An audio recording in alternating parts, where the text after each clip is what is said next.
कुछ है तो वो है प्रेम। प्रेम कैसा? निस्वार्थ, हमारे आपका नहीं। हम लोग स्वार्थ का प्रेम करते हैं, जिससे मतलब है, जिससे काम है, उसी से प्रेम है, जिससे नहीं हो वो प्रेम नहीं। निस्वार्थ, जिस प्रेम में कोई स्वार्थ नहीं होता, कोई मतलब नहीं होता, वो जल्दी से नहीं मिलता। पर उन्होंने कहा किसी के पास तो होगा, उसी से तो सीखेंगे दूसरे। एक प्रेरणा स्वरूप भी तो कोई होना चाहिए। तो अब ऋषिगण पूछते हैं, आप लोग बताइए, आपको कौन लगता है जिसके पास ये प्रेम तत्व हो? कुछ कहते हैं हो ना हो, ब्रह्मा ब्रह्माणी के पास तो होगा ही, वो दुनिया की रचना करते हैं। ऋषिगणों ने कहा ब्रह्मा जी रचना के कार्य में इतने व्यस्त हैं, उनके पास ब्रह्माणी के लिए समय ही कहाँ है। ठीक है, अब वहां नारद जी भी बैठे थे। नारद जी किसके भक्त हैं? नारद जी किसके भक्त हैं? विष्णु भगवान और लक्ष्मी माता। तो उन्होंने कहा कि हो ना हो, मेरे प्रभु विष्णु भगवान और लक्ष्मी माता के पास तो जरूर है। ऋषिगणों ने कहा वहां भी उतना नहीं है। क्यों नहीं है? अरे बोले, अगर उतना प्रेम होता तो समय न समय देकर भगवान भक्तों के पीछे थोड़ी दौड़ते। आधी रात को गजेंद्र ने पुकारा, लक्ष्मी जी को छोड़कर चले गए। ऐसे आधी रात में कोई छोड़कर जाता है क्या?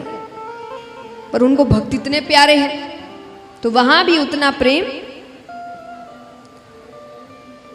तो सबने कहा फिर आप ही बताइए कहां है? तो ऋषिगण कहते हैं अगर प्रेम की पराकाष्ठा कहीं पर है तो वो है महादेव जी और पार्वती माता के पास। क्यों? पहली चीज तो वो उनके आधे अंग पर विराजती है, और महादेव जी सबसे ज्यादा समय कैलाश पर्वत पर ही रहते हैं, वो जल्दी से बाहर नहीं जाते। नारद जी को बात अच्छी नहीं लग रही, वो विष्णु भगवान के बहुत बड़े, तो उन्होंने कहा अगर इतना ही प्रेम है तो मैं झगड़ा करवा दूं तो? अब आप सोचे झगड़ा कराना कौन सी, झगड़े तो पति पत्नी में होते ही रहते हैं। आपस में झगड़ा करना अलग है, कोई तीसरा आके झगड़ा करवा दे वो अलग है। अगर किसी तीसरे की वजह से आप दोनों झगड़ ले, मतलब प्रेम में कमी है। तो नारद जी ने कहा मैं झगड़ा करवा दूं। ऋषिगणों ने कहा तब की तब देखी जाएगी। ठीक है, अब नारद जी रोजाना कैलाश पर्वत जाए, पर दोनों साथ में बैठे रहे, वापस आ जाए।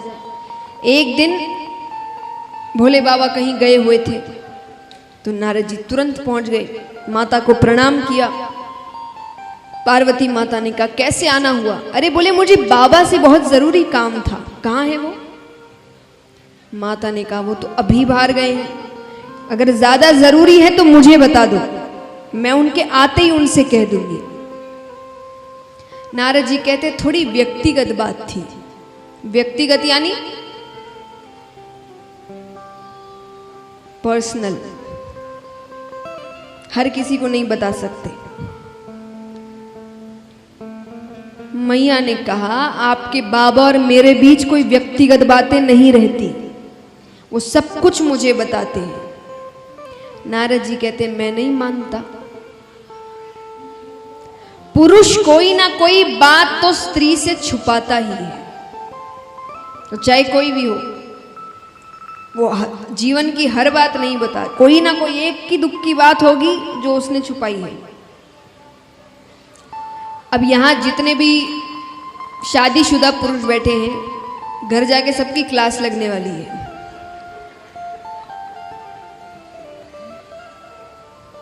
तो यहां पर माता ने कहा कि ऐसी कोई बात नहीं है, वो मुझसे कुछ नहीं छुपाते।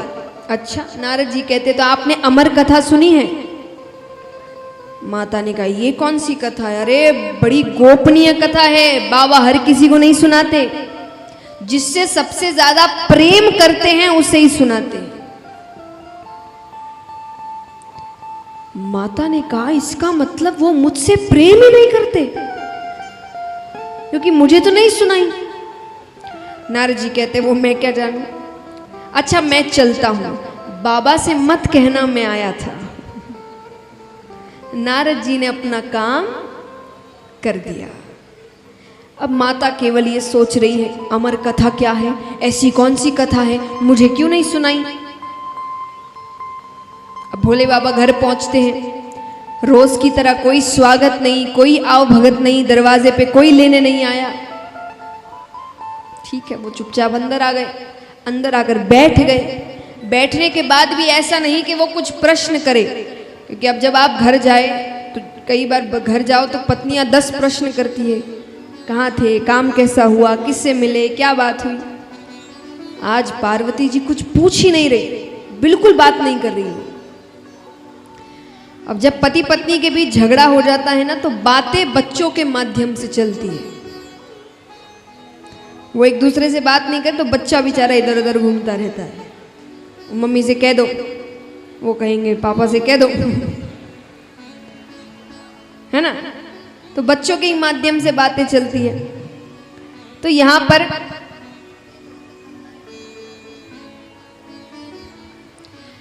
पर भोले बाबा ने भी सोचा, अब यहां ऐसे तो झगड़ा नहीं हुआ है ना, लेकिन बात नहीं हो रही, तो बच्चों के माध्यम से बात उठाई। महादेव जी कहते, अरे गणेश कार्तिक कहाँ हैं, आइए। तो उन्होंने कहा कि गणेश कार्तिक कहाँ हैं। माता कहती, गए होंगे कहीं, दिन भर अपने पास बैठा के रखूं। भोले बाबा ने कहा, मैंने ऐसा तो नहीं कहा।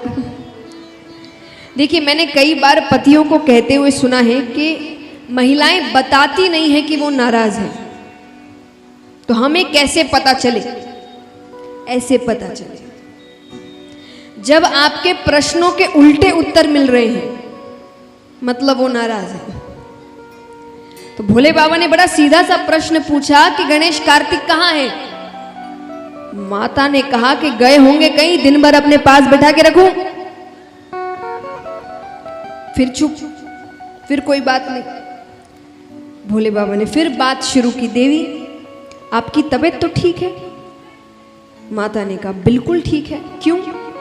अब उनको लगा कि उनको भी समझ में नहीं आया कि वो नाराज है, तो उन्होंने अपनी तरफ से ये पूछ लिया कि तबीयत तो ठीक है। उन्होंने कहा, बिल्कुल ठीक है। अरे बोले, ठीक है तो सुबह से भांग नहीं मिली। ये तो आग में घी डालने के समान है। माता कहती है, रोज रोज आपको भांग घोट कर दो, बड़े बेटे को खीर बना कर दो, छोटे को लड्डू बना कर दो, इन्हीं चीजों के लिए ब्याह के लाई थी क्या मुझे। अब वो कहीं का गुस्सा कहीं उतर रहा है। तो महाराज, अब भोले बाबा यहां पूछ ही लेते हैं। भोले बाबा कहते हैं, देवी आप किसी बात से नाराज हैं। माता कहती है, पहले तो ये बताइए आप मुझसे प्रेम करते हैं कि नहीं। भोले बाबा कहते हैं, ये कोई पूछने की बात है, जरूर करते हैं, सबसे ज्यादा प्रेम ही हम आपसे करते हैं। तो ये अमर कथा क्या है।